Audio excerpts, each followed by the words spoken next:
أعوذ بالله من الشيطان الرجيم. بسم الله الرحمن الرحيم. السلام عليكم ورحمة الله وبركاته. الحمد لله القديم الباقي مقدر الآجال والأرزاق حي عالم قادر موجود قامت به الأشياء والوجود دلت على وجوده الحوادث سبحانه فهو الحكيم الوارث ثم صلاة وسلام سرمدا على النبي المصطفى كنز الهدى وآله وصحبه الأبرار معادن التقوى مع الأسرار. Pertemuan yang kedua di dalam membahas kitab Safinatun Najah Fima Yajibu ala Al-Abidi Limaulah. Di dalam pertemuan yang kedua ini kita akan masuk ke bab yang ketiga, yaitu bab rukun-rukun iman. Arkanul iman sittatun. Rukun iman itu ada 6. Dan rukun iman ini, wahai kaum muslimin yang dirahmati Allah Subhanahu wa taala, kita sebagai seorang muslim sudah paham sejak kita masih bayi, bahkan diajarkan oleh orang tua kita. Sejak kita belajar berbicara. Bahkan sejak di dalam kandungan ibu kita. Orang tua kita membisikkan kalimat-kalimat thayyibah, kalimat tahlil, la ilaha illallah. Dan kita pun mendengarnya ketika di dalam rahim orang tua kita. Bahkan semua kaum muslimin atau semua manusia mengetahui kalimat la ilaha illallah ini sejak di dalam perut ibunya. Ketika diambil sumpah oleh Allah Subhanahu wa taala, alastu bi rabbikum? Qalu bala. Qalu bala. Bukankah saya Rabbmu? Benar ya Rabb, engkau adalah Rabb kami. Rukun iman yang pertama adalah iman kepada Allah. Iman kepada Allah. Jadi iman kepada Allah Subhanahu wa taala banyak sekali ayatnya di dalam Al-Qur'an. Bahkan Ibnu Qayyim rahimahullah taala mengatakan semua ayat di dalam Al-Qur'an menunjukkan bahwasanya adanya Allah Subhanahu wa taala, adanya Allah Azza wa Jalla. Rukun iman ini rukun yang pertama. Kita wajib beriman kepada Allah Subhanahu wa taala 3 aspek. Yang pertama dari segi uluhiyahnya, yang kedua dari segi rububiyahnya, kemudian yang ketiga adalah dari segi asma'u wa sifat. Ini yang sering dibahas oleh para ulama kita kaitan dengan masalah rukun iman kepada Allah Subhanahu wa taala. An tu'mina billah wa malaikatihi wa kutubihi wa rusulihi wal yaumil akhir wa tu'mina bil qadri khairihi wa syarrihi min Allah taala. Ini terkandung dalam hadis Jibril al-masyhur yang sering kita sebutkan ketika malaikat Jibril alaihi salam datang ke Rasulullah sallallahu alaihi wasallam untuk bertanya tentang iman, tentang Islam, tentang ihsan, tentang hari kiamat dan juga alamat-alamat datangnya hari kiamat. Akhbirni 'anil iman. Qala an tu'mina billahi wa malaikatihi wa kutubihi wa rusulihi wal yawmil akhir wa tu'mina bil qadri khairihi wa syarrihi. Qala sadaqata. Fa'ajibna lahu yas'aluhu wa yusaddiquhu. Ini adalah hadis sahih yang diriwayatkan oleh Imam Bukhari rahimahullah taala di dalam kitab sahihnya. Kabarkanlah kepada saya tentang rukun iman. Tentang iman. Iman itu adalah iman kepada Allah, iman kepada malaikat-malaikatnya, iman kepada kitab-kitabnya, iman kepada rasul-rasulnya, iman kepada hari kiamat, iman kepada qada dan qadar. Iman kepada Allah Subhanahu wa taala, lihat juga Quran surat Al-Ikhlas. Qul huwallahu ahad. Allahus samad. Lam yalid wa lam yulad wa lam yakul lahu kufuwan ahad. Ini adalah termasuk komponen yang harus kita pahami tentang rukun iman kepada Allah Subhanahu wa taala. Kita mengimani Allah Subhanahu wa taala itu adalah wahid. Ahad, tidak dilahirkan dan tidak melahirkan. Allah itu tempat bergantung segala sesuatu. Allah Subhanahu wa taala yudabbirul amr, yang akan mengontrol semua perkara yang ada di langit, yang ada di bumi, yang ada di antara keduanya. Allah Subhanahu wa taala yang menciptakan segala sesuatu. Allah Subhanahu wa taala ala kulli syai'in qadir, Maha berkuasa atas segala sesuatu. Allah Subhanahu wa taala Rabbul Alamin, Rabbnya semesta alam. Allah Subhanahu wa taala yarzuqu liman yasha. Allah Subhanahu wa taala memberikan rezeki kepada siapapun yang diinginkannya. Allah Subhanahu wa taala yang menghidupkan dan yang mematikan. Allah Azza wa Jalla yang akan membangkitkan kita nanti di hari kebangkitan. Ya kemudian yang akan menghisap kita, menimbang amal kita. Allah Subhanahu wa taala yang memberikan jaza, balasan dari segala amal yang kita lakukan di dunia. Baik kalau seandainya kita baik, maka berarti kita dimasukkan ke dalam surganya. Semoga Allah Subhanahu wa taala menjadikan kita semua sebagai ahli surga firdausnya. Amin Allahumma amin ya rabbal alamin. Kalau seandainya selain itu, maka berarti akan menjadi golongan yang sulit, golongan yang akan diazab ke dalam neraka jahanam, wa'iyadzubillah. Itulah yang dimaksud dengan rukun iman kepada Allah Subhanahu wa taala, kepada malaikatnya. Iman kepada para malaikatnya, Allah Subhanahu wa taala berfirman di Al-Qur'an surat Al-Baqarah ayat yang terakhir. Di 3 ayat yang terakhir, kullun amana billahi wa malaikatihi wa kutubihi wa rusulihi wal yaumil akhir. Di situ disebutkan kullun amana billahi wa malaikatihi. Berarti wajib kita beriman kepada para malaikatnya, terutama yang 10 yang disebutkan oleh Rasulullah sallallahu alaihi wasallam dalam hadis dari berbagai hadisnya. Malaikat Allah Subhanahu wa taala yang mencabut nyawa disebut dengan malakul maut. Disebut dengan malakul maut. Malaikat yang menurunkan hujan disebut dengan malaikat malaikat apa? Yang menurunkan hujan, Mikail. Yang menjaga surga, Ridwan. Yang menjaga neraka, Malik. Yang menyampaikan wahyu kepada Rasulullah SAW, Jibril.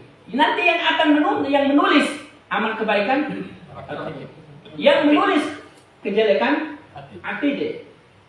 Yes. Di sini sering salah, Raqib Atib. Padahal yang benar Atid, pakai dal. Ya, pakai dal. Raqib Atid. Kemudian yang bertanya nanti di hari kiamat, itu yang jelek, yang amal baik. Ya, itu yang mungkar adalah baik. Nakir. Nakir adalah yang baik. Maka wahai kaum muslimin yang dirahmati Allah Subhanahu wa taala, nama-nama malaikat ini pun kita telah menghafal sejak kecil. Maka jaga iman tersebut, iman kepada para malaikatnya Allah Subhanahu wa taala. Termasuk iman kepada malaikat Allah Subhanahu wa taala adalah iman kepada sifatnya malaikat. Bagaimana sifatnya malaikat? La ya'sunallaha ma amarahum. La ya'sunallaha amarahum wa yaf'aluna ma yu'marun. Jadi tidak pernah bermaksiat kepada Allah Subhanahu wa taala, selalu melaksanakan apapun yang diperintahkan kepada mereka dan mereka tidak pernah bermaksiat kepada Allah Azza wa Jalla. Inilah malaikat Allah Subhanahu wa taala. Malaikat Allah Subhanahu wa taala di dalam Quran surat Mudaththir juga disebutkan yang menjaga neraka sakar itu di atasnya. Alaiha 19. Apa itu 19? 19. Ada 19 malaikat. Kemudian 70.000 malaikat yang tidak pernah di setiap harinya masuk ke dalam Baitul Izzah. Baitul Izzah yang ada di langit yang ketiga di atas. Dan mereka tidak pernah keluar lagi. Itu setiap hari. Makanya jumlahnya berapa? Enggak terhitung. Kalkulator mana yang bisa menghitungnya?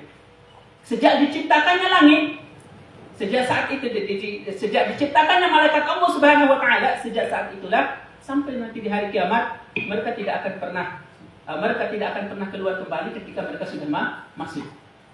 Itu malaikat Allah Subhanahu wa taala.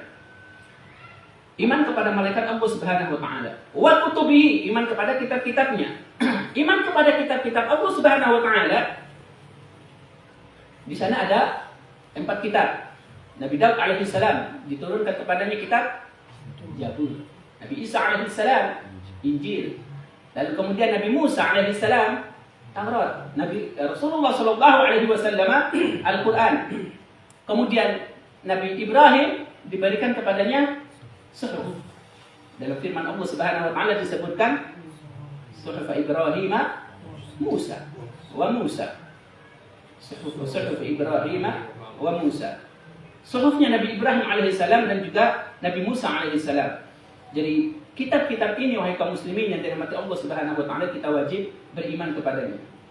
Dan Al-Qur'an ini adalah merupakan kitab yang paling sempurna dari seluruh kitab yang diturunkan oleh Allah Subhanahu wa taala, mencakup semua kitab yang diturunkan sebelumnya. Termaktub di dalam firman Allah Subhanahu wa taala atau dalam ayat-ayat Allah Azza wa Jalla yang disebut dengan Al-Qur'an, yang terdiri dari 30 juz, 114 surat. Ya. Lalu kemudian di situ kita wajib untuk beriman kepadanya, wa kutubihi. Termasuk iman kepada kitab-kitabnya. Al-Quran menjadi hujah bagi kita, atau yang akan menghujah kita nanti di hari kiamat, menjadi petunjuk bagi kita, menjadi pedoman kehidupan bagi kita. Dalam hadis Rasulullah SAW disebutkan, taraktu fikum amrayn in tamassaktum bihima lan tadilla abadan, kitabullah wa sunnati Rasulullah SAW. Inilah yang mencakup iman kepada kitab-kitab Allah Subhanahu wa taala. Maka dari sini setelah kita mempelajari kitab Safinatun Najah, para muallif rahimahullah taala Syekh Salim bin Abdullah, beliau menyampaikan kepada kita, sebelum kita belajar tentang fikih, kuatkan dulu iman. Jaga iman tersebut. Lalu kemudian gali dan gali kembali lagi agar lebih kamil dan syamil di dalam kita di dalam ilmu yang kita miliki. Wa rusulihi dan rasul-rasulnya dan rasul-rasulnya. Allah Subhanahu wa taala menurunkan nabi dan rasul di setiap umat,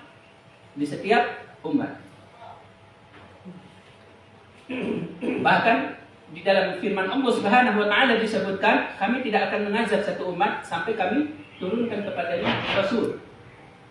Sampai kami turunkan kepadanya seorang rasul. Untuk apa? Memberikan peringatan. Diberikan dulu peringatan kepada Allah Subhanahu wa taala. Diberikan dulu peringatan oleh Allah Azza wa Jalla melalui lisan-lisan rasulnya. Yaitu dengan kitab-kitab tadi ada keterkaitan antara iman kepada kitab-kitab Allah Subhanahu wa taala dan iman kepada rasul-rasul Allah Subhanahu wa taala. Maka kita tidak boleh beriman kepada sebagian rasul atau kepada sebagian kitab dan kita mengingkari kepada sebagian yang lain. Sama dengan yang dilakukan oleh orang-orang Israel atau orang Yahudi. Ya, mereka beriman kepada rasul mereka tapi mengingkari Rasulullah sallallahu alaihi wasallam. Maka tu'minuna bi ba'dil kitab, jadi kitab-kitabnya ini mereka mengingkari Al-Qur'an. Apa tu'minuna bi ba'dil kitab wa takfuruna bi ba'd? Fama jazaa'u man yaf'al dzalika minhum illa khizyun fil hayatid dunya wa yawmal qiyamati yuradduna ila asyaddil 'adzabi. Iman kepada Rasul-Rasul Allah Subhanahu wa taala. Yang disebutkan di dalam Al-Qur'an ada 24 rasul. Dari rasul-rasul tersebut dipilih oleh Allah Subhanahu wa taala 5 rasul yang akan menjadi ulul azmi. Kenapa disebut dengan ulul azmi? Karena mereka diberi cobaan yang lebih daripada para nabi yang lain. Diberi cobaan lebih. Lalu kemudian mereka istiqomah di dalam cobaan tersebut, istiqomah di dalam perintah Allah Subhanahu wa taala, lalu sabar yang memiliki keteguhan yang utuh di dalam menghadapi cobaan-cobaan yang diberikan oleh Allah Subhanahu wa taala. Masya Allah, Nabi Nuh misalnya. Nabi Nuh alaihissalam sampai titik kesabarannya sudah sampai titik puncaknya. Sampai meminta kepada Allah Subhanahu wa taala, turunkan saja azab kepada mereka. Ya Allah, turunkan saja kepada mereka azab. Jadi mereka tidak akan pernah melahirkan kecuali yang fajir dan kafir. Berarti begitu besarnya cobaan yang diberikan kepada beliau. Umurnya 950 tahun, pengikutnya hanya bisa dihitung dengan tangan. Hanya bisa dihitung, ada puluhan yang masuk di dalam safinah atau kapal yang dibuat oleh beliau. Itulah yang najah, yang diberi kesuksesan atau diselamatkan oleh Allah Subhanahu wa taala. Selain itu diazab oleh Allah Azza wa Jalla. Lalu kemudian Nabi Musa alaihissalam dan Nabi Ibrahim terlebih dahulu. Nabi Ibrahim alaihissalam diutus kepada raja yang bengis, wal'iyazubillah, Raja Namrud, yang sampai ingin menandingi Allah Subhanahu wa taala. Bahkan kata Rasulullah sallallahu alaihi wasallam, tidak akan pernah ada lagi pembangunan yang lebih kokoh dibandingkan pembangunan yang mereka lakukan pada saat itu. Sampai Namrud mengatakan, wahai tukang bangunan, bangunkan saya tangga yang menuju langit. Saya ingin melihat benar nggak adanya Tuhan Ibrahim ini. Ketika sudah selesai pembangunan, lalu kemudian yang bangun itu dilempar dari bangunan yang paling atas, dari tingkat yang paling atas, meninggal. Kenapa? Jangan sampai nanti ada yang bangun lagi bangunan yang serupa dengan ini. Jadi tukang bangunannya dibunuh aja sekalian, langsung dilempar mati. Lalu setelah itulah Allah Subhanahu wa taala mengutus satu ekor nyamuk. Dengan satu ekor nyamuk itu membunuh si Tagut yang sangat ingkar ini, wa'iyadzubillah. Maka wahai kaum muslimin yang dirahmati Allah Subhanahu wa taala, setiap yang ingkar kepada Rasul ataupun kitab-kitab Allah Subhanahu wa taala, maka mereka pasti akan mendapatkan azabnya. Pasti mendapatkan azabnya di dunia, lebih-lebih nanti di hari kiamat. Maka ini pelajaran buat kita semuanya untuk jangan sampai melakukan hal seperti itu. Catatan yang muncul di zaman kita sekarang ini adalah kita tidak merasa kalau seandainya kita itu ingkar terhadap firman Allah Subhanahu wa taala atau sebagian dari firman Allah Azza wa Jalla. Kalau sudah berkaitan dengan masalah ayat tentang sedekah, heboh banget kita menyampaikannya. Ayat tentang sholat, ayat tentang apa? Ayat tentang zakat, yang rukun, tentang haji. Tapi kalau sudah ayat tentang apa? Yang biasa dibenci oleh orang. Bagi kaum wanita lah contohnya. Poligami. Dengan segala alasan itu nanti akan dikeluarkan. Kan begini. Masalah kita itu tidak mampu atau tidak siap atau belum siap, tapi jangan pernah mengatakan tidak pernah siap. Kalau seandainya kita mengatakan tidak pernah siap, berarti di situ ada naur sedikit dari kita ingkar terhadap firman Allah Subhanahu wa taala. Berbahaya. Sangat berbahaya sekali.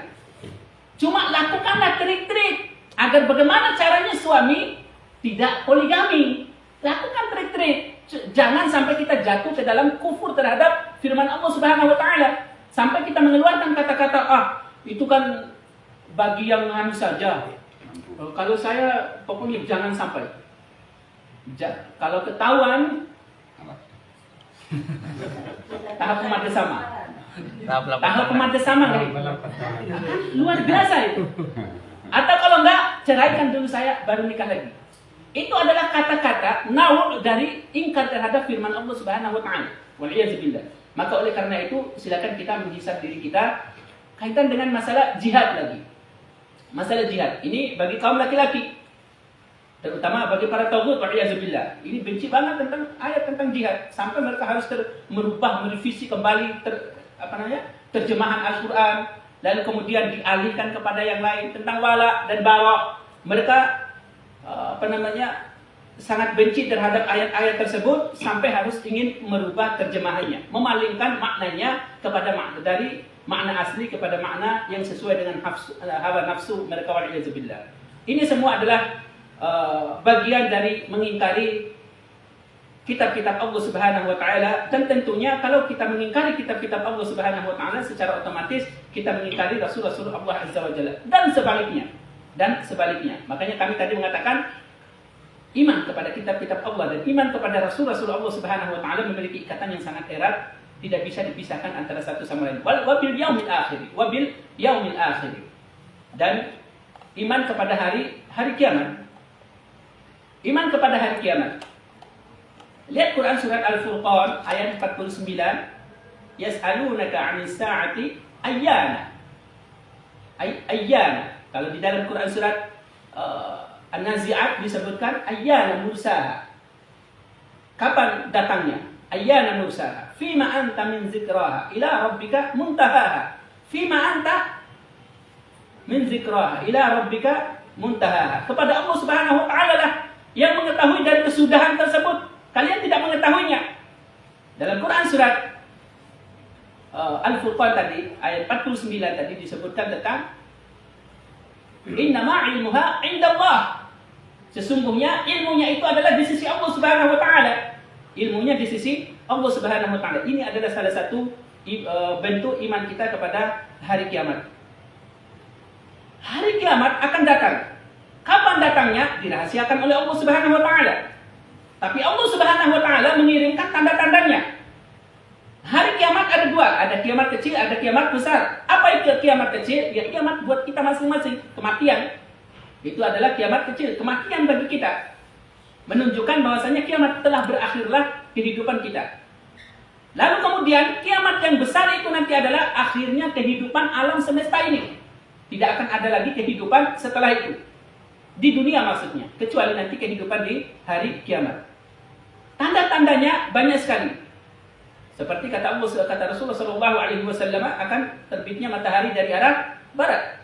Kalau sudah terbit matahari dari arah barat, maka berimanlah semua manusia secara otomatis. Yang paling kafir pun sebelum itu secara otomatis mereka beriman. Kami sekarang beriman ya Allah. Tapi kata Rasulullah SAW, la yanfa'u imanuhu illa man amana qablahu.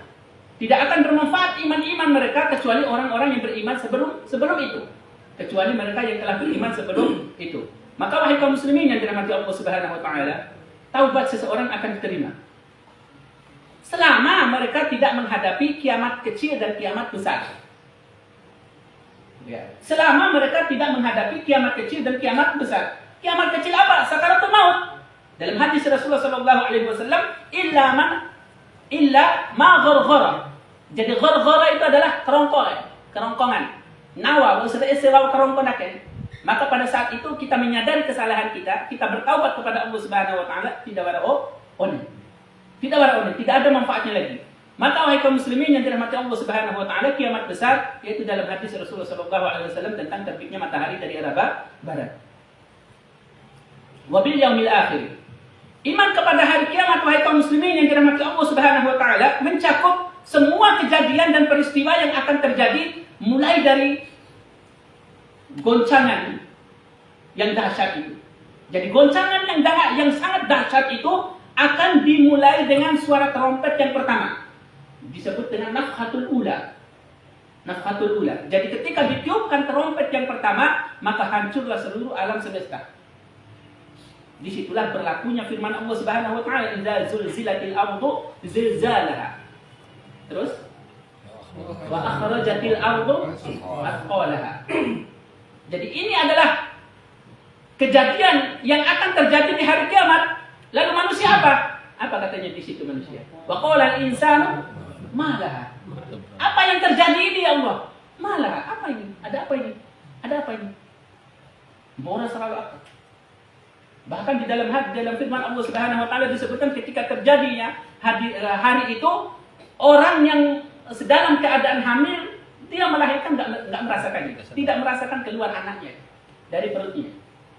Masya Allah, luar biasa. Baru kemudian nafhatus tsaniyah, trompet yang kedua, membangkitkan kembali manusia-manusia. Ada wokolan dengan posisi kayak itu. Jadi mereka akan ditumbuhkan kembali seperti tumbuh-tumbuhan. Seperti tumbuh-tumbuhan. Di situ yang disebut dengan yaumul ba'ats. Jadi kita percaya dengan adanya kuburan. Ya, kita percaya dengan hari kebangkitan, lalu kemudian nusyur. Jadi kita akan dikumpulkan kembali di padang mahsyar. Kemudian nanti setelah itu dihisab amal kita. Itu yang keempat. Yang kelima setelah dihisab, mabem tahu baru ditimbang. Itu yaumul mizan namanya. Setelah nanti ditimbang, baru kemudian yaumul jaza. Setelah yaumul jaza, baru nanti kemudian surga dan neraka.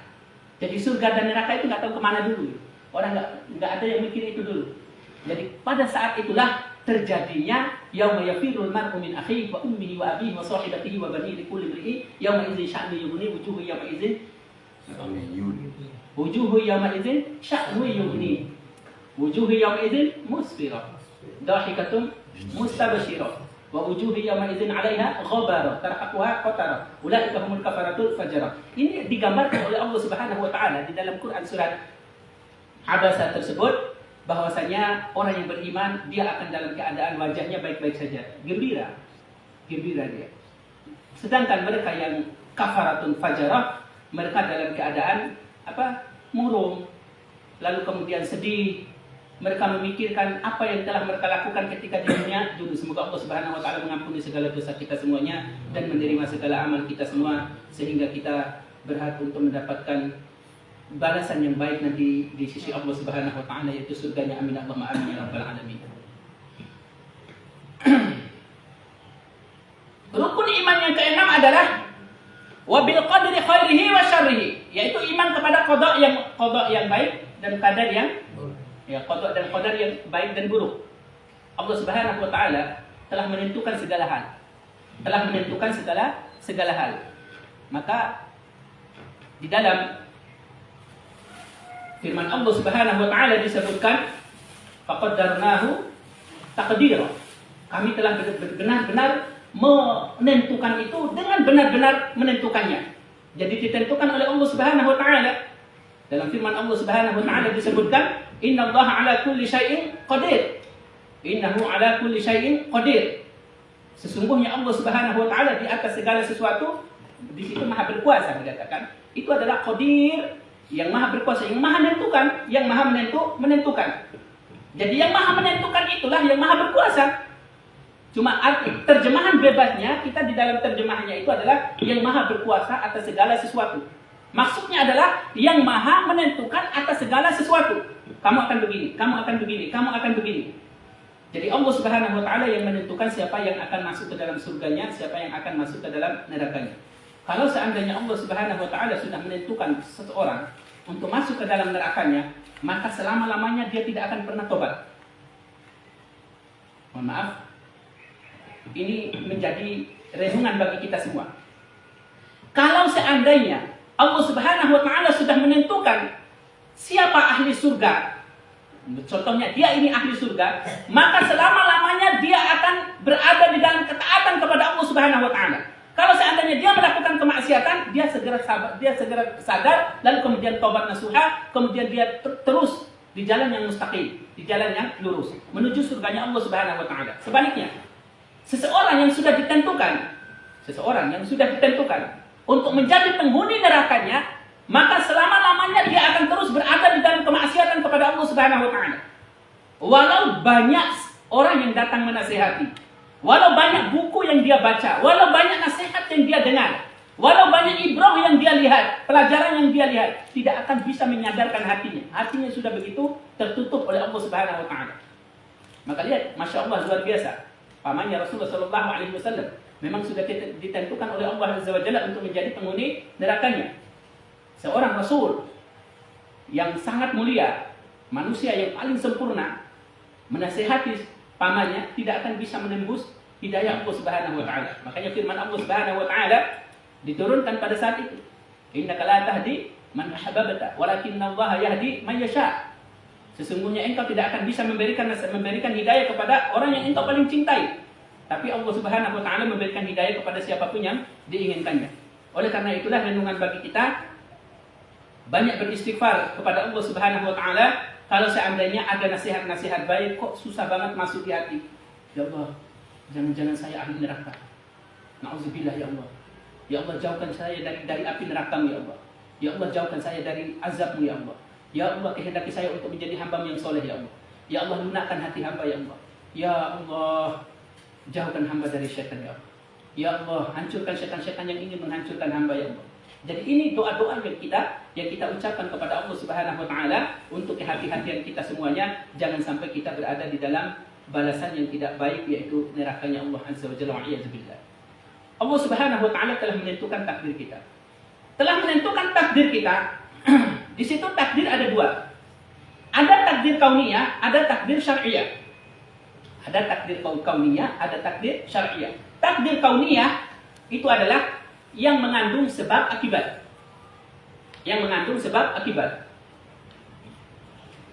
Makanya kenapa orang-orang yang bunuh diri itu dihitung dosa, langsung dihukumi masuk neraka. Karena mereka ini telah melawan hukum syar'i, yaitu takdir syar'i dan juga takdir kauni. Secara akal kita, loos bandai weki da ese lante makapidu kay kira-kira ang dadi made satu. What is the law weki da ita? What made? Allah Subhanahu wa taala memberikan pilihan kepada kita, fa alhamaha fujuraha wa taqwaha. Silakan memilih. Mau milih yang fujur, bunuh diri, masuk neraka. Kalau mau milih takwa, kamu sabar saja terhadap musibah yang menimpamu. Tidak usah kamu terlalu tertekan dalam hidup, terlalu sedih. Kamu punya Allah, berdoalah kepada Allah Subhanahu wa taala, minta ketenangan hati. Kamu punya ulama, punya ustaz, datangi mereka, minta nasihat. Dengan itu kamu akan mendapatkan petunjuk. Aina lau isewa doro, kalau kemudian lalang akademik kamu lah membuat demam made, bunuh diri namanya itu. Dan itu nanti akan dikehendaki oleh Allah Subhanahu wa taala untuk masuk ke dalam surganya, wa'iyadzubillah. Ini kauliyah. Mai kereta api, wartade lo kalau lagi di kereta api lo, made muntah serala lo. Tidak keluaran di serinci ya deh. Itu namanya bunuh diri. Takdir kauniyah itu. Kenapa orang yang membunuh orang nanti jazauhu yakni an-nar, balasannya adalah neraka. Balasannya adalah neraka. Kenapa? Mendahului takdir Allah Subhanahu wa taala. Ya, di sini adalah takdir kauniyah. Takdir kauniyah. Coba siapa tidak fatin lengan. Tidak fatin lengan. Maka nemuri pun lengan. Kalau manusia fatin lalu, mati lalu. Lalu bagaimana dengan takdir syariah? Takdir syariah itu adalah sesuatu yang telah dijelaskan di dalam Al-Quran. Ya, ini yang halal, ini yang haram. Ini yang halal, ini yang haram. Takdir kauniyahnya adalah Fati dopo sebuah mati lalu. Takdir syariahnya, orang yang membunuh ini dikisos. Ini takdir syariah. Ini adalah takdir syariahnya. Jadi ketika dia misalnya membunuh orang lain, lalu kemudian dibunuh lagi, itu sudah menjadi takdir syariah. Menjadi takdir syariah. Kenapa di dalam jihad ada dua teori yang diberikan petunjuk oleh Allah Subhanahu wa taala cara membunuh orang. Cara membunuh musuh. Apa katanya? Dompo ya riman, la dompo ya boon. Apa usir dompo ya riman, la dompo ya boon. Tidak luar siya. Menenti pedang apa? Tangan. Menenti panah, menenti batu, tangan. Nah, makanya potong tangannya. Kalau sudah dipotong kedua tangannya, tidak berguna lagi dia. Mau sekuat apapun, maka dia tidak akan berguna lagi. Nah, kalau mau lebih cepat dia antar ke neraka, bunuh ya, langsung sampai lewat. Ini adalah merupakan penjelasan tentang takdir kauniyah dan takdir syariah.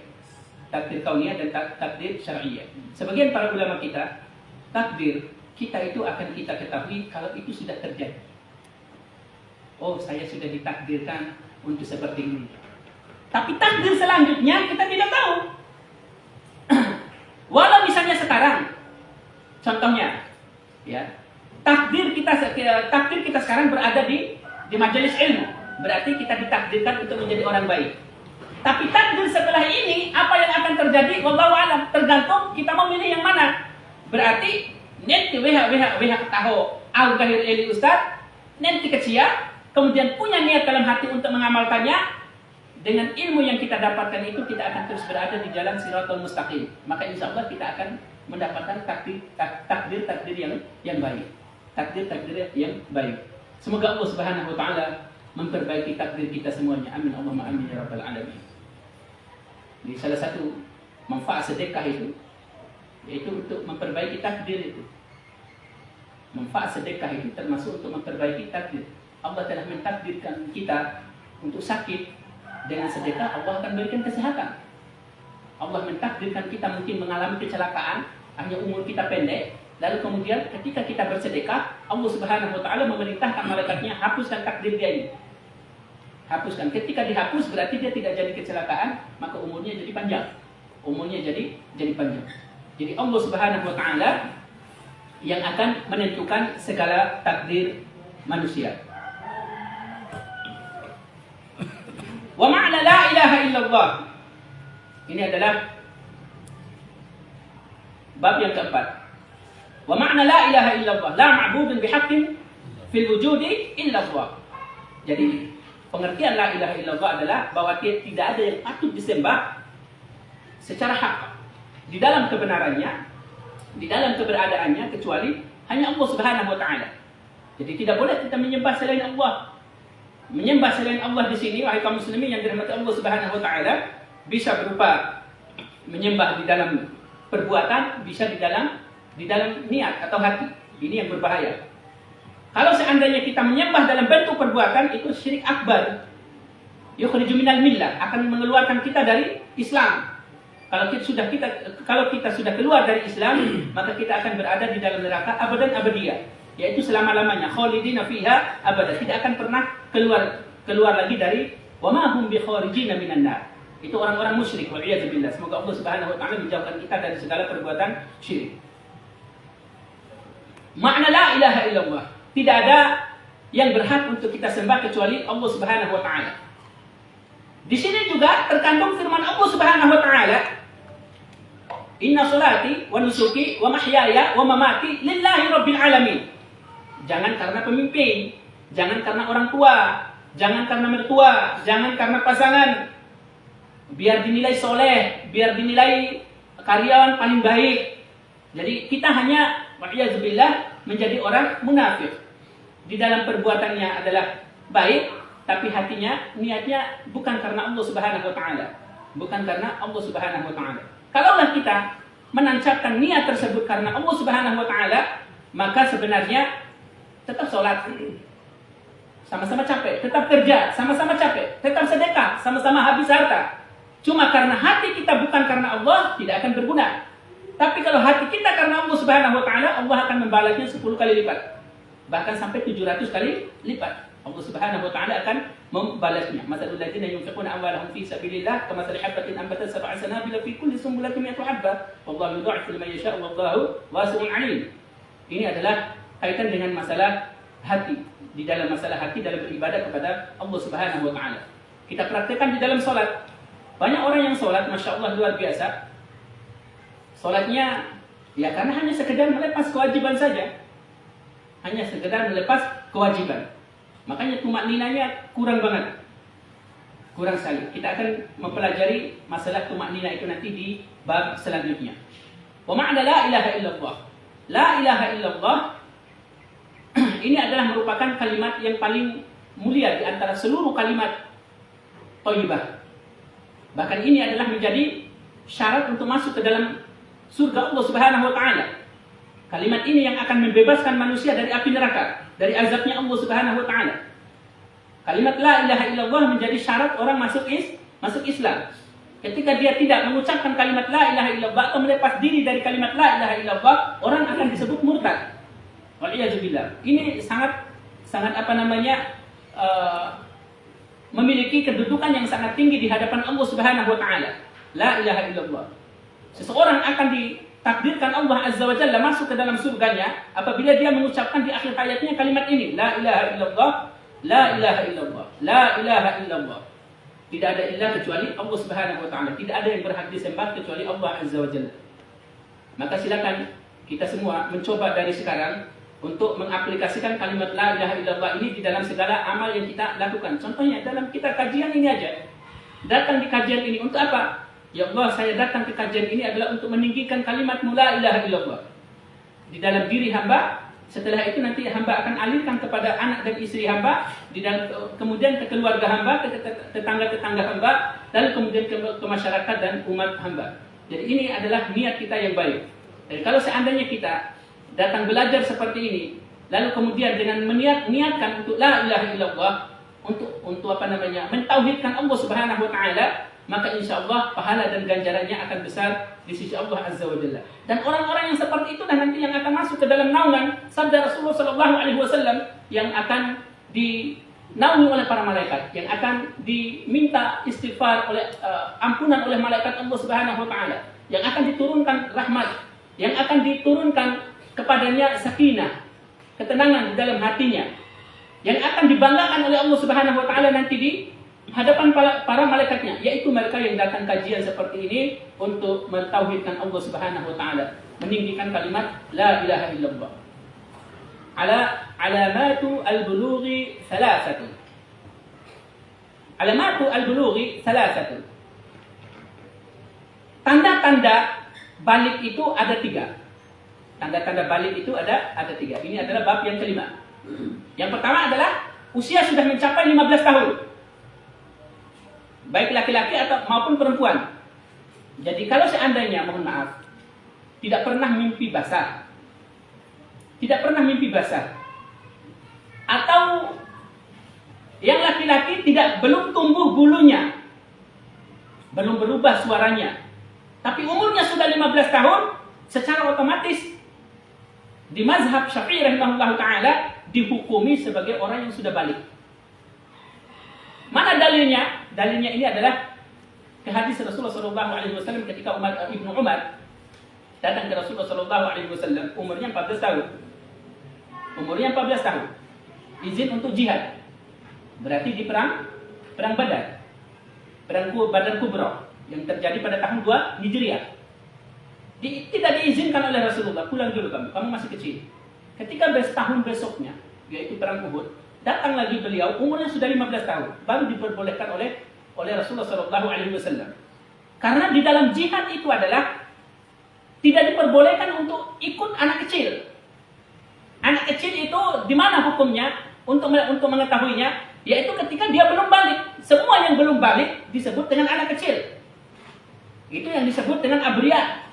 Anak-anak kecil, orang yang sudah tua renta, ya, atau orang yang tidak mampu karena sakit misalnya, atau yang lainnya. Mereka ini tidak diwajibkan untuk pergi jihad, dan mereka tidak diperbolehkan untuk dibunuh di dalam dunia peperangan, di dalam dunia jihad, tidak diperbolehkan untuk dibunuh. Kenapa mu'allif rahimahullah ta'ala membahas tentang alamatul bulugh langsung setelah tauhid? Karena ini kaitannya dengan ibadah kepada Allah Subhanahu wa taala. Baru sudah berbicara tentang tauhid, ini teori, maka berarti sudah harus langsung diaplikasikan. Seakan-akan mu'allif rahimahullah ta'ala mengatakan, kalian semua yang sudah balik, hendaknya untuk mentauhidkan Allah Subhanahu wa taala dalam segala sendi kehidupan kalian, dalam segala ibadah yang kalian lakukan. Makanya dijelaskan terlebih dahulu tentang masalah balik. Lalu kemudian kita bisa bercermin, ini kita udah balik belum? Oh, udah umur 30 tahun, udah balik. Berarti udah wajib melaksanakan semua kewajiban yang telah dibebankan oleh Allah Subhanahu wa taala kepada kita. Alamatu al-bulugh salah satu. Yang pertama tadi adalah umur 15 tahun. Baik laki-laki maupun perempuan. Kemudian yang kedua, bermimpi keluar sperma, mimpi basah bagi laki-laki maupun bagi perempuan. Mimpi basah. Yang ketiga adalah haid bagi perempuan karena berumur 9 tahun. Jadi kami akan tegaskan kembali di mazhab Syafi'i rahimahullah ta'ala, kalau seandainya kita sebagai manusia, terutama kaum muslimin, sudah mengalami salah satu dari 3 tanda ini, tidak harus semuanya, salah satu saja, kita mengalami dari ketiga tanda ini, maka berarti seseorang itu sudah disebut baligh. Ini juga adalah buat kita semua yang hadir di kajian khususnya atau yang mendengarkan kajian ini. Kita memiliki anak. Perhatikan anak kita, perkembangannya harus diperhatikan. Ini anak kita sudah umur berapa ini? Oh, sudah umur 9 tahun. Bagi perempuan, dicek. Kata Imam Syafi'i, di mazhab Imam Syafi'i, kalau perempuan sudah umur 9 tahun, berarti dia sudah balik. Ditanyain, udah mimpi basah belum? Oh, belum. Lihat perkembangan tubuhnya. Lalu kemudian, ya, kalau seandainya perempuan itu keluar mens istilahnya, ya, ditanyain, biasanya ibunya yang lebih paham. Ini peran seorang ibu. Makanya harus dibahas tentang kajian-kajian yang seperti ini agar semua ummahat atau ibunya kaum muslimin dimanapun mereka berada memperhatikan anak-anak perempuan mereka atau anak-anak laki-laki mereka, kaitan dengan sholat, kaitan dengan ibadah-ibadah yang lain. Karena kalau tidak, kita sebagai orang tua nanti yang akan diseret di dalam neraka Allah Subhanahu wa taala gara-gara kita tidak memberikan pencerahan dan petunjuk, nasihat, didikan yang baik kepada anak dan keturunan kita. Jelaskan permasalahan ini. 9 tahun tidaklah kami menganggap kecuali beliau ini berdalil dengan kisahnya Aisyah radhiyallahu anha. Aisyah radhiyallahu anha dinikahi oleh Rasulullah sallallahu alaihi wasallam umurnya 6 tahun. Kemudian tinggal bersama bapaknya yaitu Rasulullah sallallahu alaihi wasallam 3 tahun, jadi umur 9 tahun. Mohon maaf, tinggal bersama bapaknya yaitu Abu Bakar As-Siddiq radhiyallahu anhu. Kemudian ketika umur 9 tahun baru dikumpuli oleh Rasulullah Shallallahu Alaihi Wasallam, baru tinggal bersama dengan Rasulullah Shallallahu Alaihi Wasallam. Maka mazhab Syafi'i rahimahullah taala, beliau menjadikan ini sebagai patokan di dalam balighnya seorang perempuan. Kalau laki-laki kayaknya nggak mungkin. 9 tahun masih kecil banget. Ya. Biasanya dulu kita umur 15 tahun. SMP kelas 3. Rata-rata SMP kelas 3. Mohon maaf. Kenapa? Hampir di setiap sekolah, di setiap pondok pesantren, mengatur anak-anak yang umur kelas 3 SMP itu jauh lebih sulit. Ya, kelas 1, kelas 2 masih lurus-lurus saja dia. Tapi kalau udah kelas 3, pikirannya sudah susah diatur deh. Sudah susah diatur. Jadi kecuali memang kita harus membuat skenario khusus untuk mengatur mereka, meminimalisir.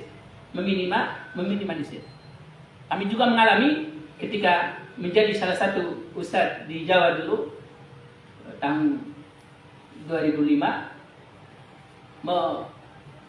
menghadapi anak-anak yang kelas 3 itu jauh lebih berat. Jauh lebih berat. Kalau sudah umur kelas 2 SMA, kelas 3 itu sudah mulai turun lagi artinya, egonya. Egonya sudah mulai turun lagi. Ini adalah tanda-tanda mereka baligh. Masa transisi namanya. Masa transisi. Faslu syurutu ija'u al-hajar Tamaniyah ayakuna bi thalathatin ahjar. Jadi syarat-syarat beristinja di sini.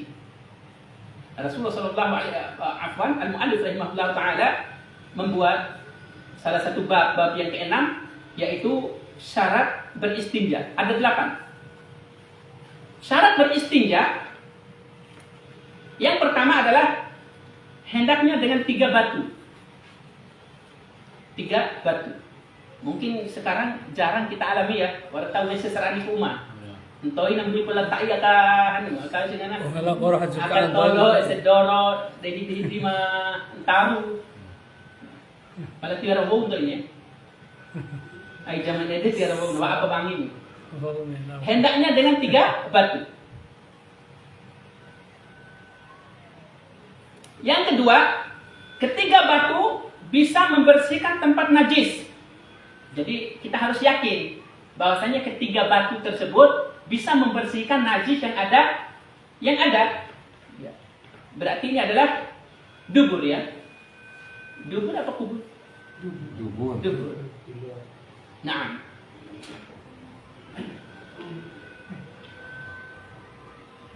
Aina waktu mengkiri. Aina waktu mengkiri. Jadi harus setara ya. Harus setara. Najis belum kering. Najisnya belum kering. Aina gori tai dalam lampau bau. Gori tai kerasor silalo. Mana kiri mangga ulun. Yang keempat, najis belum berpindah ke tempat lain. Iya, kalau saya sebut di Sarawak, Lamparero, nalar pindah di Sarawak, atau di Tembe, atau di Kani lain. Kemudian yang ketiga, yang kelima, yang keenam ya, tidak mencampuri. Yang kelima, tidak bercampur dengan najis lain. Kita kerasa bendetai, dan tersebar lagi najis marta ini. Bisa najis itu adalah dia berada di batu tersebut yang kita gunakan untuk membersihkan, ya. Atau memang ada di, wallahu a'lam gimana cara menalarnya. Kita bilang aja di batunya saja, tidak usah terlalu jauh mengayat. Kemudian 6, tidak melampaui hasyaraf, ya. Hasyafah ya. Hasyafah itu adalah jadi tempat keluarnya itu. Ya, baru deh hiti losakan erde bani. Aina lau osa rame-rame loki. Jadi deh hiti na erde yang di sekitarnya itu aja. Kemudian yang ke-7, tidak terkena air.